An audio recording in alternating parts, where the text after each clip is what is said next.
आम्ही कोल्हापूरची माणसं म्हटल्यावर काय हो, आम्हाला जमते वे मटण खाल्ल्याशिवाय. परंतु आता काय श्रावण होता, श्रावण झाल्यावर काय गणपती बाप्पा आलात. म्हटलं आता चला बाप्पा वगैरे गेल्यावरच मग मटण खायचं. म्हटलं चला त्याच भाज्या खाऊन लय कंटाळा आला आहे, तर आज करूया काहीतरी जरा वेगळं. म्हणून मी केलं बघा, इथं खरडा केलेला. मी याला खरडाच म्हणते, तुम्ही काय म्हणतासा बघा. तर तवा तापलेला होता भाकरी झाल्यावर, मग त्यातच मिरच्या टाकल्या.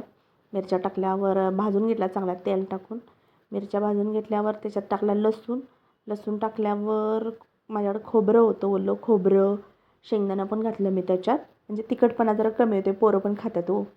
आणि मग टोमॅटो पण टाकला त्याच्यात मी एक, आणि तेल टाकून चांगलं परतून घेतलं ते सगळं.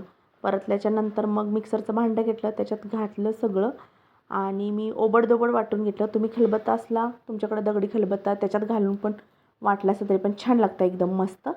आणि कोथिंबीर पण टाकायची त्याच्यात, मस्त मीठ टाकायचं वरनं आणि वाटून बघा खाऊन कशी लागते. आवडली तर